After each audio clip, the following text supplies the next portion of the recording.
L'histoire de Paul est sans aucun doute l'une des plus fascinantes et surprenantes de la Bible. Imaginez un homme, fervent dans sa persécution des chrétiens, qui devienne soudain le plus grand défenseur de la foi chrétienne. C'est le mystère qui entoure la vie de Paul, l'un des personnages les plus emblématiques de l'Écriture, dont le parcours est marqué par un appel divin qui défie la logique humaine. Paul, avant de devenir l'apôtre que nous connaissons, était un persécuteur implacable de tous les disciples de Jésus.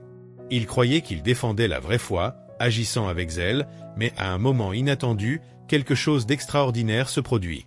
Le Seigneur lui-même le rencontre sur le chemin de Damas, et à partir de cette rencontre, la vie de Paul est bouleversée. Cet homme qui avait autrefois chassé les chrétiens allait maintenant devenir le plus grand missionnaire du christianisme, apportant le message de Jésus jusqu'aux extrémités de la terre. Mais qu'est-ce qui rend vraiment cette histoire impressionnante? Comment un homme si déterminé à détruire l'Église du Christ en est-il venu à être le principal responsable de son expansion? Que s'est-il passé dans le cœur et l'esprit de Paul qui l'a amené à changer complètement sa vision de Dieu et de la vie? La vérité est que la conversion de Paul reste l'un des plus grands mystères de la foi chrétienne. Non seulement il est devenu un disciple du Christ, mais il a dû payer le prix le plus élevé pour cette décision. Dans une vie marquée par des voyages missionnaires, des emprisonnements, des luttes et des persécutions, Paul a tenu bon jusqu'à la fin, jusqu'au moment tragique où son voyage sur terre s'est terminé, non pas à cause de la faiblesse, mais à cause de la force de ceux qui s'opposaient à la parole de Dieu. Dans cette vidéo, nous allons explorer le chemin surprenant de Paul, l'apôtre qui a changé le cours de l'histoire. Préparez-vous à être enchanté par l'un des récits les plus percutants de la Bible. Mais avant de suivre, d'aimer, de partager et si vous n'êtes pas encore abonné, n'oubliez pas d'activer la cloche des notifications. Ne manquez aucune histoire qui peut transformer votre vie. L'histoire de Paul, l'apôtre du Christ, est sans aucun doute l'une des plus remarquables et des plus transformatrices du Nouveau Testament. Il n'était pas seulement l'un des plus grands prédicateurs de l'histoire, mais aussi l'un des principaux responsables de l'expansion du christianisme au cours des premiers siècles. Son parcours est un exemple de la façon dont Dieu peut transformer radicalement la vie d'une personne, et cela commence dès sa naissance. Paul est né vers l'an 10 après Jésus-Christ, à Tars, dans la région de Cilicie, une ville célèbre pour sa culture et son commerce. Fils d'un riche marchand, il a reçu une éducation de haut niveau, ce qui lui a permis de se démarquer à la fois parmi les Juifs et les Romains. À l'âge de 13 ans, Paul se rendit à Jérusalem pour étudier à la célèbre école rabbinique de Gamaliel, l'un des plus grands enseignants de l'époque. Bien que Paul ait été citoyen romain, il n'a jamais manqué de s'identifier comme un juif de la dispersion, un israélite de la tribu de Benjamin, avec un zèle fervent pour les traditions juives. L'enfance et l'adolescence de Paul, cependant, génèrent des controverses. De nombreux spécialistes pensent qu'il a passé son enfance à Tars et qu'il n'est allé à Jérusalem que lorsqu'il était déjà adolescent. D'autres soutiennent qu'il aurait été emmené à Jérusalem à un très jeune âge. Ce mystère est l'un des points qui intrigue les spécialistes, car on sait peu de choses sur sa vie jusqu'au moment où il apparaît dans les Écritures comme un persécuteur féroce des chrétiens. Le livre des Actes des Apôtres rapporte que Paul s'est distingué de manière dramatique lors du martyre d'Étienne. Quand Étienne a été lapidé, ses vêtements ont été placés aux pieds de Paul, signalant qu'il était d'une manière ou d'une autre impliqué dans l'approbation et la direction de cet acte. Après la mort d'Étienne, Paul a joué un rôle encore plus actif dans la persécution des chrétiens. Il a reçu l'autorité officielle des autorités juives pour traquer et arrêter les disciples de Jésus. Et ce qu'il témoigne lui-même de cette période est effrayant. Il soufflait la menace et la mort contre les disciples du Seigneur, avec une ferveur si intense qu'il semblait vouloir détruire quiconque s'opposait à sa vision de la foi. Ce moment de l'histoire de Paul n'est que le début d'une transformation radicale qui allait changer à jamais non seulement sa vie, mais aussi l'histoire du christianisme. Qu'est-ce qui a conduit cet homme, si sûr de ses actes, à changer complètement le cours de sa vie? Que s'est-il passé dans sa rencontre avec le Christ qui a fait de lui l'un des plus grands prédicateurs de la foi chrétienne? Le mystère est sur le point d'être révélé, et l'histoire de Paul ne fait que devenir plus fascinante au fur et à mesure que son voyage progresse. Restez à l'écoute pour découvrir comment ce persécuteur implacable est devenu un apôtre infatigable de l'évangile de Jésus-Christ. Après avoir intensifié ses persécutions contre les chrétiens de Jérusalem, Paul, qui était encore connu sous le nom de Saul à cette époque, demanda au grand prêtre la permission de continuer son voyage vers Damas. L'objectif de Saul était clair: ramener à Jérusalem, enchaîner et emprisonner tous les disciples du Christ qu'il rencontrait sur son chemin, hommes ou femmes. Il croyait sincèrement qu'il accomplissait une mission sacrée, qu'il défendait la pureté de la loi juive et qu'il combattait l'hérésie qu'il considérait comme le message chrétien. Mais, comme nous le savons, l'histoire de Saul est sur le point de changer d'une manière radicale et inexplicable. En l'an 30 de notre ère, alors qu'il se rendait à Damas, Saul a fait une rencontre surnaturelle qui allait changer à jamais le cours de sa vie. Quelque chose que personne n'aurait pu prévoir s'est produit.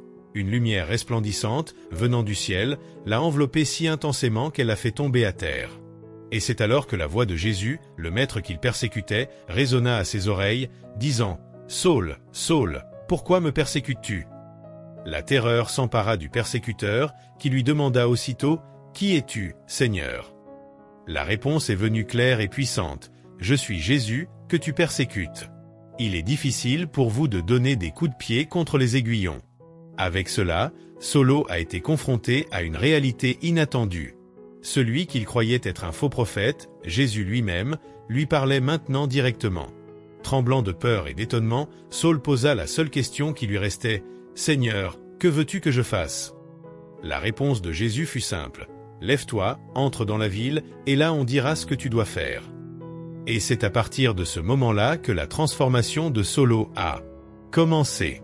Lui, qui avait autrefois persécuté sans relâche les disciples du Christ, se trouvait maintenant aveugle, sans direction, sans pouvoir et totalement dépendant de l'instruction divine. Ses compagnons de voyage, bien qu'ils aient entendu la voix, ne pouvaient pas comprendre ce qui se passait et étaient étonnés de ce qui s'était passé, parce qu'ils ne pouvaient pas voir Jésus, mais seulement entendre sa voix. Suivant les instructions du Christ, Saul se rendit à Damas, où dans un nouveau moment de révélation, il rencontra un disciple nommé Anania. Par la direction divine, il guérit la cécité de Saul et lui rendit la vue. Ce fut le début d'une nouvelle vie pour lui. Saul, le persécuteur féroce, deviendrait Paul, l'apôtre impitoyable du Christ. Cette rencontre avec Jésus à Damas a été le tournant dans la vie de Paul. Ce qui était un homme plein de colère et de haine contre l'Église deviendrait, par la grâce divine, l'un des plus grands propagateurs de l'Évangile. Mais le mystère demeure. Pourquoi Jésus l'a-t-il choisi, l'un des plus improbables, pour être son messager en chef? La réponse à cette question continue de résonner à travers l'histoire, et le voyage de Paul réserve encore des surprises et des révélations incroyables. Ainsi commence l'histoire de l'un des plus grands apôtres que le christianisme ait jamais connu. Ne manquez pas les prochains chapitres de cette incroyable transformation. Après la restauration de la vue de Paul, un miracle que beaucoup considèrent comme symbolique de sa transformation intérieure, quelque chose d'extraordinaire s'est produit. Lorsqu'il a reçu les mains d'Anania sur sa tête, un acte de foi et de prière, Paul a eu l'impression que des écailles tombaient de ses yeux, et il a enfin pu voir, non seulement physiquement, mais aussi spirituellement. Cet événement, décrit comme les écailles qui se décollent de ses yeux, révèle une vérité profonde. Le monde des esprits est ce qui définit et explique vraiment la réalité matérielle. À ce moment-là, Paul a non seulement reçu la guérison de son aveuglement physique, mais aussi une compréhension de la vérité du Christ.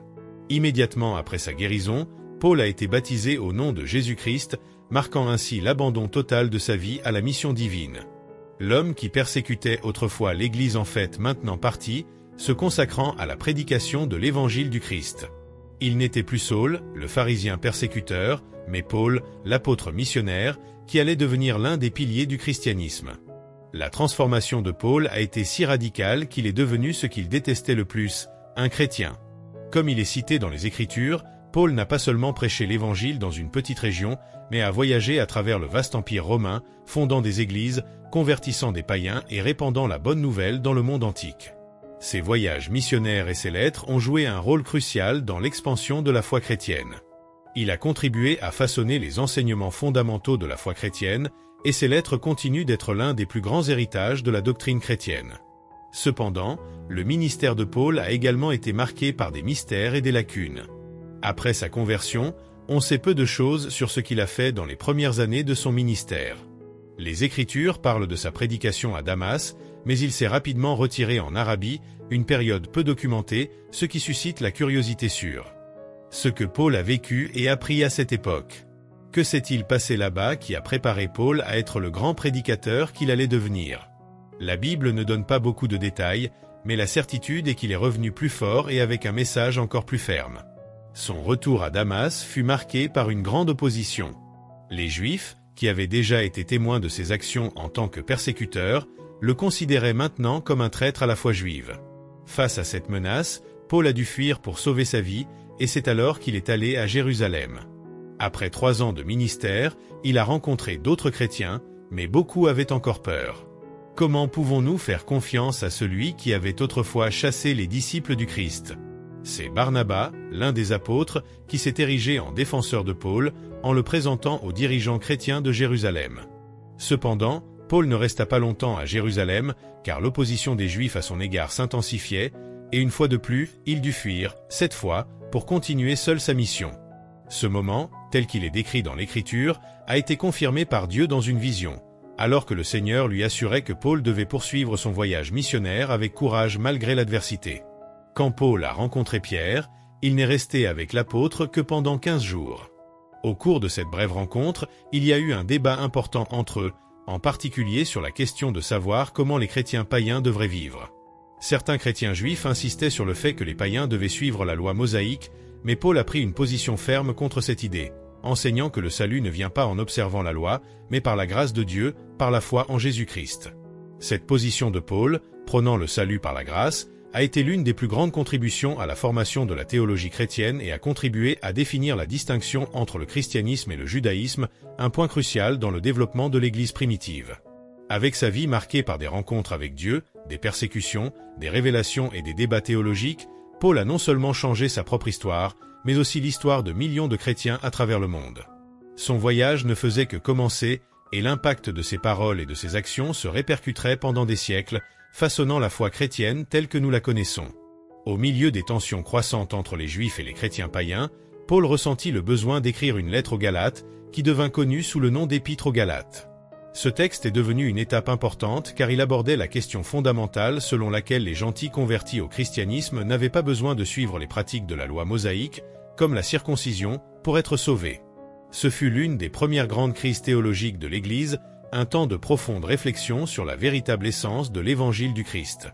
Paul, en défendant la liberté des païens en Christ, s'est placé comme une voix faisant autorité dans l'Église primitive, mais son autorité n'était pas encore pleinement reconnue par tous. De nombreux chrétiens, en particulier ceux de Judée, étaient sceptiques quant à sa transformation.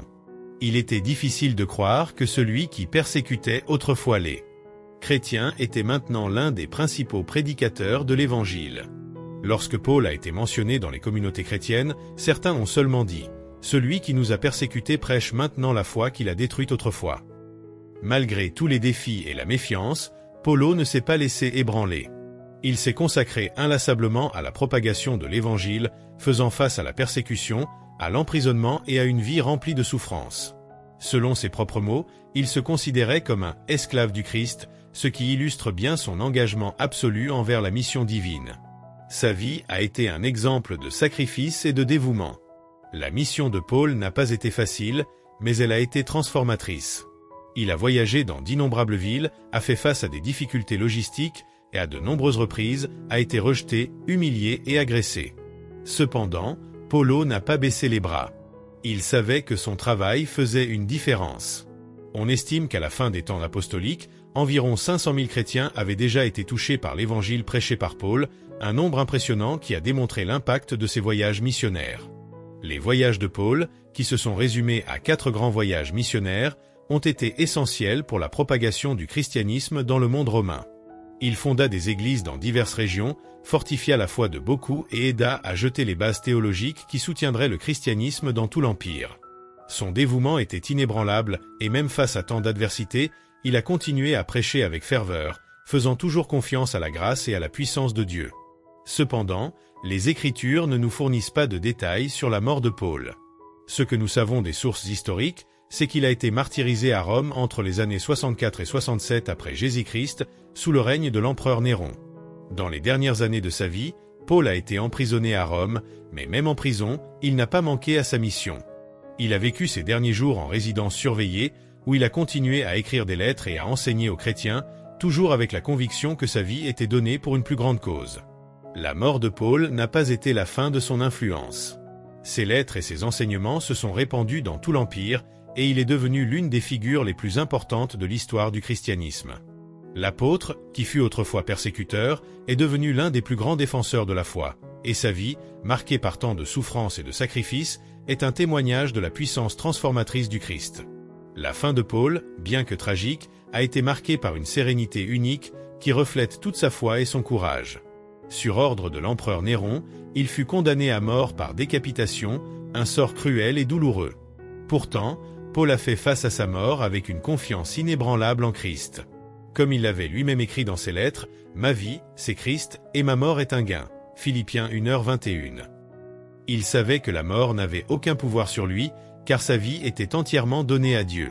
Au moment de son exécution, Paul a peut-être réfléchi à ses propres paroles, prononcées tout au long de sa vie de souffrance et de service, « Ô mort, où est ta victoire? Où est ton aiguillon, ô mort ?»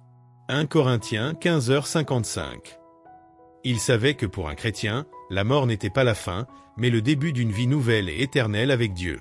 Sa confiance dans le Christ le soutint jusqu'au dernier moment, et il s'en alla avec la pleine assurance que rien ne pouvait le séparer de l'amour de Dieu, comme il l'avait dit dans une de ses lettres. « Je suis bien persuadé que ni la mort, ni la vie, ni les anges, ni les principautés, ni les choses présentes, ni ceux à venir, ni les puissances, ni les hauteurs, ni les profondeurs, ni rien d'autre de créé ne pourra nous séparer de l'amour de Dieu qui est dans le Christ Jésus notre Seigneur. » Romains 8, 38-39. Paul a également laissé des phrases inoubliables qui continuent d'avoir un impact et d'inspirer les chrétiens à ce jour. Il savait que la véritable essence de la vie chrétienne n'est pas dans l'accomplissement des règles, mais dans l'amour qui doit transcender toute chose. Il a écrit, par exemple, que « il y a 3 choses qui restent, la foi, l'espérance et l'amour, mais la plus grande d'entre elles est l'amour. » 1 Corinthiens 13h13. Pour lui, l'amour était la base de tout, quelque chose qui devait être pratiqué en toutes circonstances et dans toutes les relations. L'amour est patient, il est bon, l'amour ne brûle pas de jalousie, il n'est pas exalté, il n'est pas gonflé, écrivait Paul, rappelant à tous que l'amour véritable ne finit jamais, et que c'est l'amour qui nous unit à Dieu et les uns aux autres. Même au milieu de ses propres faiblesses et difficultés, Paul n'a jamais perdu de vue ce qui compte vraiment, la grâce de Dieu qui l'a soutenu. Il avoua humblement, « Ô misérable homme que je suis, qui me délivrera du corps de cette mort ?» Romains 7h24, reconnaissant que malgré ses efforts, il était toujours imparfait. Mais il savait aussi que le salut ne venait que par la grâce de Dieu, et non par ses propres mérites. La vie et le témoignage de Paul continuent d'être un exemple puissant pour tous ceux qui suivent le Christ.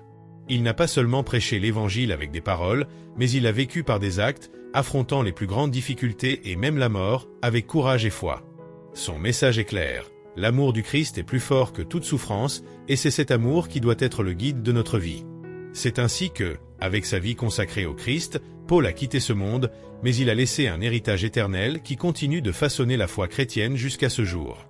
Si vous avez été ému par l'histoire de Paul ou si vous avez des idées sur ce sujet, partagez-la dans les commentaires. Votre voix est très importante pour nous. Et si vous n'êtes pas encore abonné, abonnez-vous à notre chaîne et activez les notifications pour suivre plus de contenus comme celui-ci. Gratitude d'être avec nous.